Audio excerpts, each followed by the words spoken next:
very much. My brother Frank is here. He's just younger than me. My oldest brother Mickey, he's a little bit older than me, and then my youngest brother Ralph is here. And my uncle Al and his wife are here. And so I want to thank them for coming. And then I'd also like to thank the inductees again.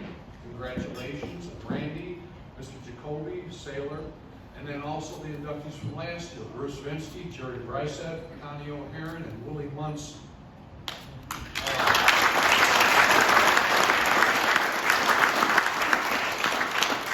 Bruce Vinsky was instrumental in the state of creating a tournament format with the BCW, Billiard Congress of Wisconsin, and I enjoyed playing in his tournaments. It was one of the first tournaments that I actually ever played in, and I ended up winning in 1978.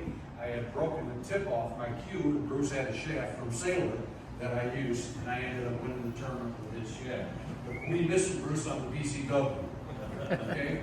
Jerry Brycev is, in my opinion, along with Sailor, are the two best teachers that have ever lived in this United States or in the world.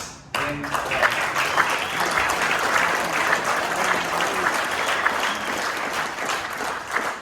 I had already won the state tournament, and but I felt that my game was still lacking, and Jerry worked with me on my fundamentals after I'd already been a 100-ball runner. And when after that happened, I became so much more consistent, and I owe it to him. And even though I might not have deserved it, because when I was in my 20s, I was really cocky, looking.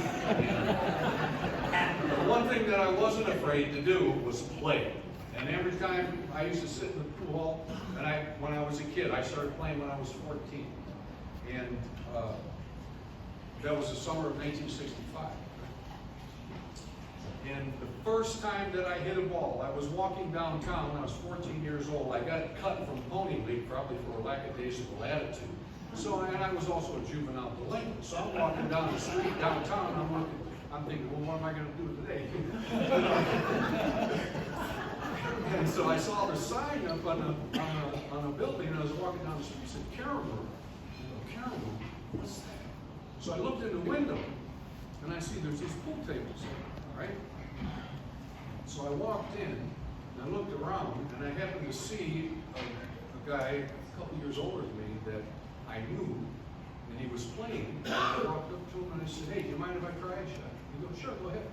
And when I went like this, when I went like that, it was like I was struck by lightning, and I dropped everything that I was doing to go to the pool hall, and I spent every day in there for the rest of my life practically.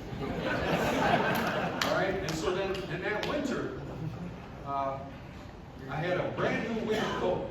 It was fake fur with a hood on it and everything. And so I go to the pool hall, so I got out of school, and I came home, I didn't have my coat. And my dad said, where's your coat? And I said, I lost it 11 to 10.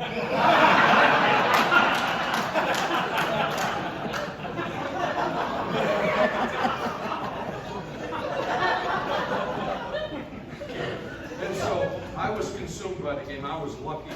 I was very lucky because what I've been able to do in my career, I've been all over the United States. I've always made it a point whenever I went anywhere in the United States to take in the sightseeing, historical places, national parks, everything. I've been to Europe like a dozen times. I was fortunate enough to play in 2 world championships. Well, I lost both of them. One was to Earl and one was to Efren, which is no shame there.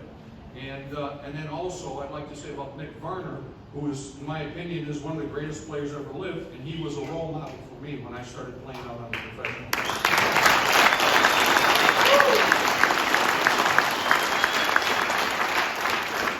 I've been blessed in my career because most people that decide they want to play pool for a living, it doesn't work, right?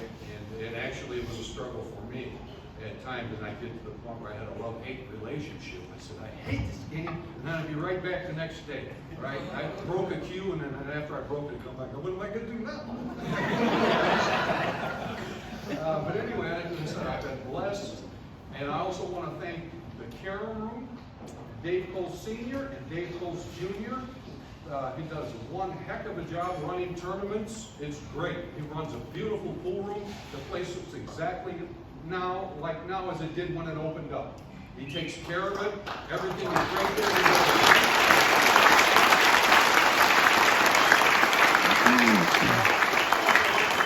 The other players that were in the pool room when I grew up, and there was Rebel when I first started playing.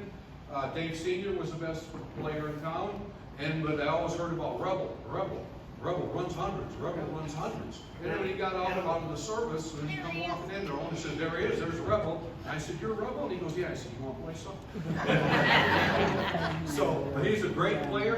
Dave Coles Jr. played the best golf on a snooker table I've ever seen play. Okay? I mean, really, honestly.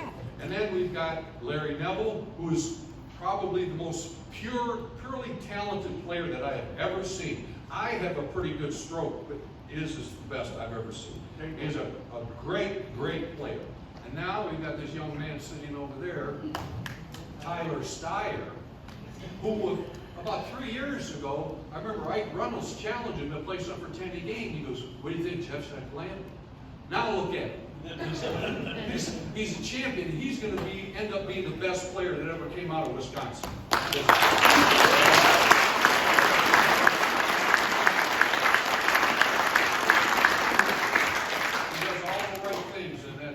Just like Nick Varner. Good work ethic, was a gentleman when he played, and was just a good guy. And I am honored to have been able to compete out on the tour. I didn't win a lot, and they can say, well, it's whatever, but I still was able to play with the best players in the world, and I held my own against all of them. And so I've been blessed in my life.